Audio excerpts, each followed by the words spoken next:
คือแม่บนตัวกูถึงจะเป็นบ้าจะเป็นบ้าเขาจะเป็น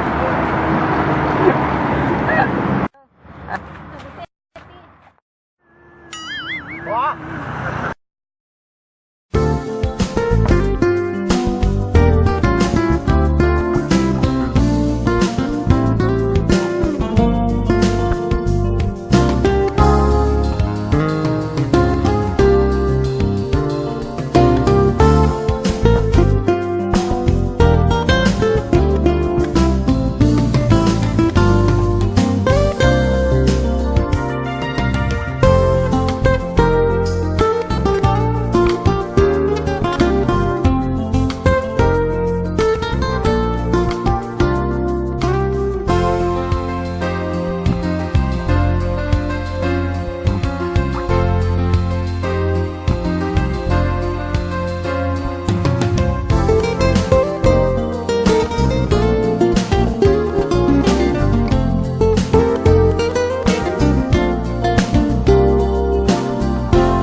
น้องเองนะเรื่องนี้ที่หาผู้ชมนะครับชมนำกันเพราะว่าหนังเรื่องนี้พวกเขา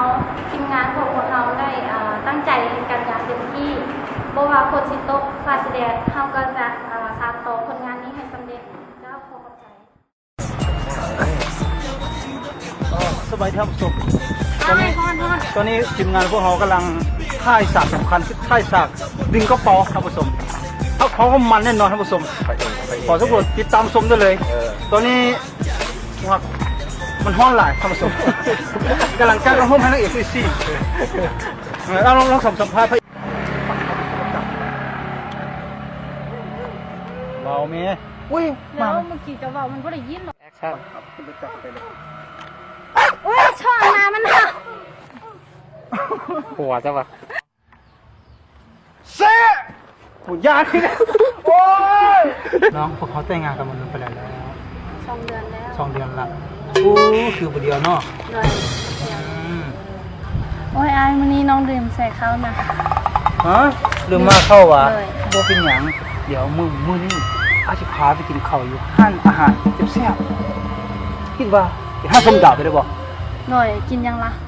โอ้ต้มยำกุ้งหรือว่าจะเป็นข้าวผัดปลาหมึกเนาะแซ่บโอ้พวกเขาไปกินข้าวผัดไปฮือไปฮือมันไปอย่างไปฮือมันเป็นหนวดก็ปลาหมึกคันเด้ภาษาลาวเขาไปฮือแม่นบ่น้องบ่ฮู้เช่นค่ะป้อมมาแล้วเป็นจะอยากเข่าไว้ท้องสาวเขาไปตอนนี้เป็นอย่างไปก็ไปไอ้คนเราอ๋อนั่งตรงละไปรู้จักกันไปกินข้าวอย่างกันโอ้ยไอ้ซอนมามันเฮาน่ะมันเฮาคนงามเดี๋ยวมึงย่านมันกัดมึงมากัดน้องเมียกูจับมึงไปปิ้งอบสิขิงสิข้าโอ้ยอย่าทรมานอะไรอย่ามาหัวอย่ามาแล้วไป